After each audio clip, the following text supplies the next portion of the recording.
안녕하세요. 재평쌤입니다. 네, 오늘은 5단원 중에서 2의 5의 2단원 청산별곡에 대해서 공부 좀 해보도록 하겠습니다. 청산별곡은 어떻게 보면 쉬울 수도 있고 또 어떻게 보면 좀 어려울 수가 있는데 청산별곡 자체가 고려가요이기 때문에 고려가요입니다. 이 가요라는 말도 좀 생각해 볼 수 있는 게 뭐냐면 가요는 요즘에 나오는 노래가 케이팝인 것처럼 최신 가요인 것처럼 고려시대 때 즐겨 불려졌던 노래, 고려시대 노래라고 생각하시면 될 것 같습니다. 그렇다 보니까 누가 불렀는지 잘 몰라요. 거의 대부분의 노래들이 전부 다 작자가 없어요. 이유인즉슨 구전되었을 수도 있고요. 또는 구전을 되다 보니까 중첩이 될 수 있어요. 내용이 계속 중첩이 돼서 그 내용 자체를 헤아리기가 좀 힘들더라. 그래서 나올 수 있는 문제점이 뭐냐면 이 작자미상 때문에 원 내용이 의미하는 것을 여러 가지로 의미가 나올 수 있다는 거예요. 작자미상이다 보니까 이 작가에 대해서 유랑민인지 또는 이 나오는 사람들이 실현한 사람이 화자가 실현한 사람인지 아니면 사회에 참여할 수 없는 지식인인지 이 세 가지 측면으로 놓고 보면 의미가 각각 다 달라지거든요. 그래서 우리는 그런 것들을 조금 생각을 하면서 작품을 봐야 되지 않을까. 실현한 사람. 네, 생각해 봅니다. 사회에 참여를 못하는 지식인. 그리고 고려가요는 그 고려여요라고 해서 나중에는 뭘로 바뀌냐면요. 그 조선시대 때 악학괴범이라고 해서 궁중노래로 바뀌기 시작합니다. 궁중노래. 이 정도만 알고 계시면 될 것 같고요. 그리고 전체가 연이 8연이고요.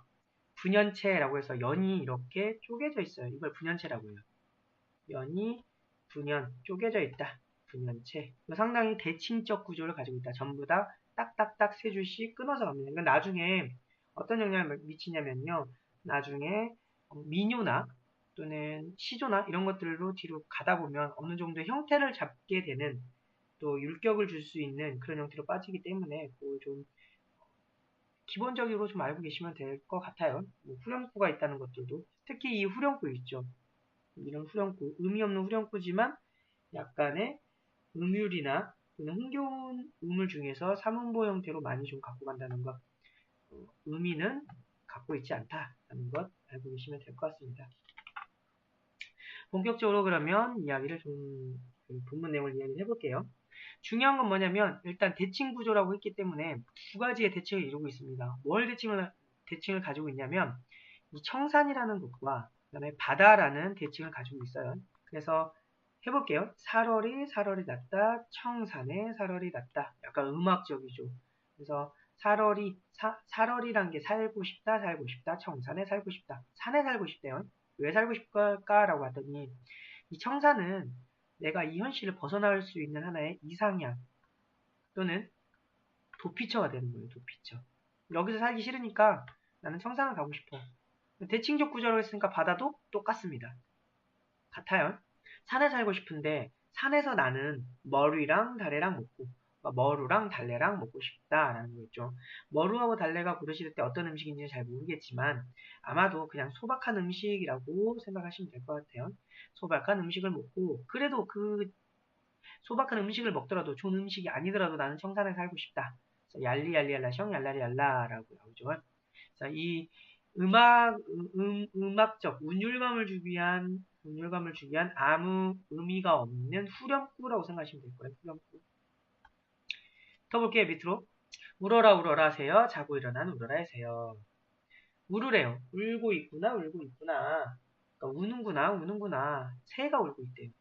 이 새가. 자고 일어난 새가 울고 있대요. 이 새죠. 근데 문제는 뭐냐? 라와라는 표현이 있어요. 널라와, 너보다라는 표현이거든요. 비교격 조사라고 보시면 되고, 뭐보다, 그쵸?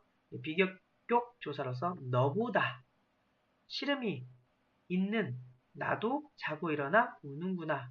그러니까 결론은 내가 울고 있는 게 곧 누가 우는 거예요. 새가 우는 거랑 같이 보고 있는 거죠. 그래서 내가 상당히 슬퍼요. 비애란 말 슬프단 말이거든요. 말 그대로 나의 슬픔을 갖고 있는 게 너구나. 그래서 결론인즉슨 새는 꼭 누가 되는 거예요? 화자, 자신이 되는 나가 되는 거예요. 나의 감정을 새에다 집어넣었죠. 그래서 얘를 뭐라고 하냐면 감정이입이라고 해요. 감정이입. 더 내려가겠습니다. 가던 새 본다.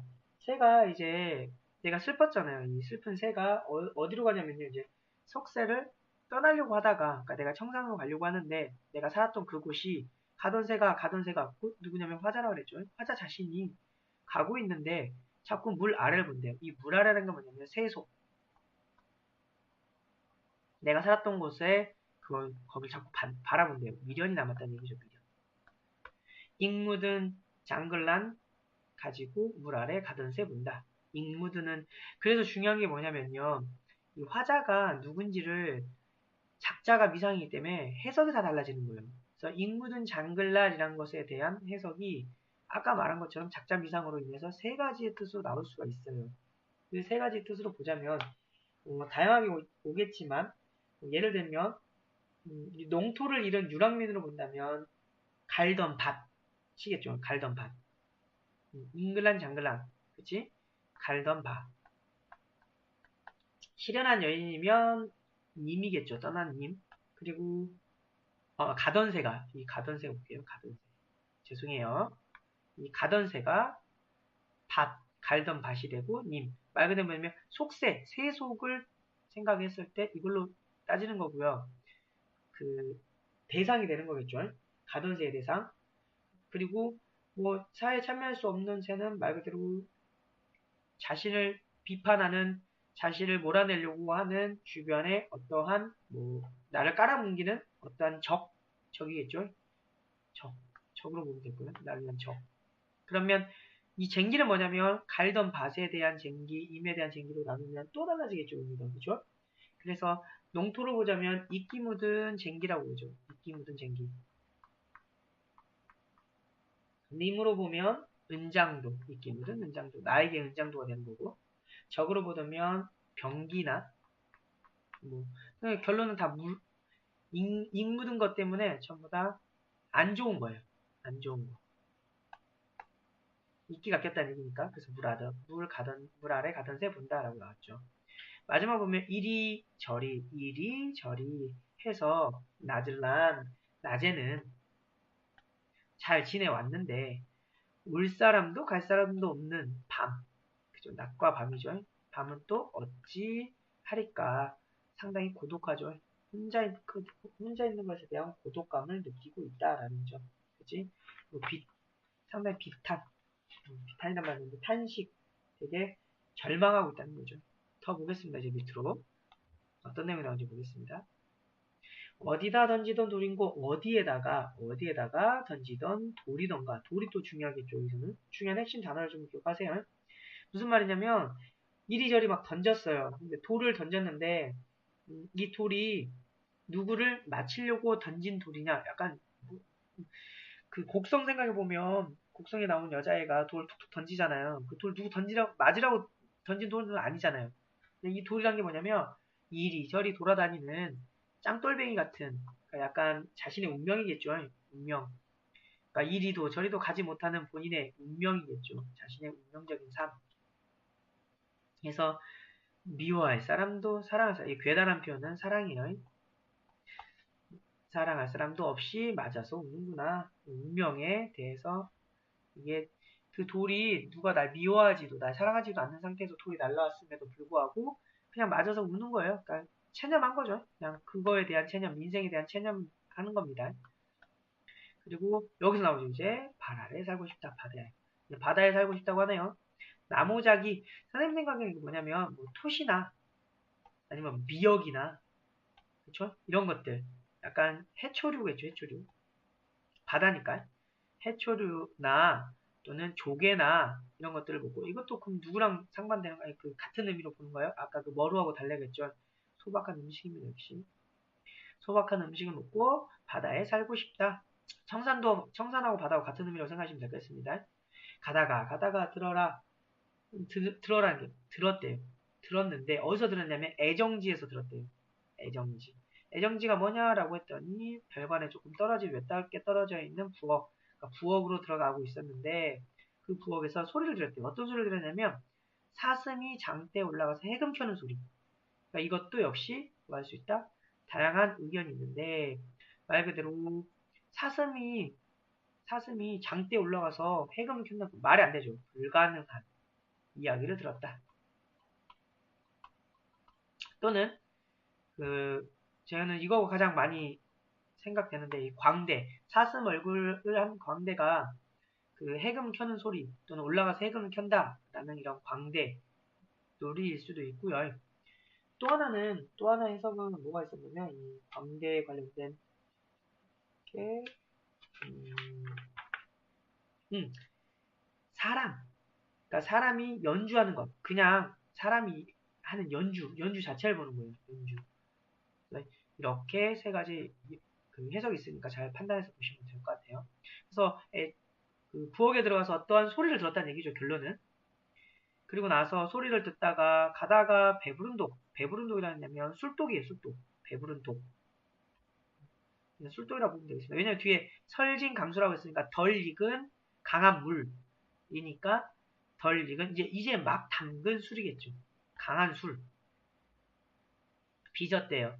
그래서 조롱꽃, 조롱박, 누룩이, 조롱박, 꽃, 누룩이 맵다라는 표현을 통해서 술에 취했다는 얘기죠. 술에 취하도록 먹었는데 내 어찌하리요 이 부분도 중요합니다. 내가 어떻게 할지 모르겠다. 그냥 가든지 말든지 술에 먹어서 그냥 체념해버리는 거죠. 체념적 태도.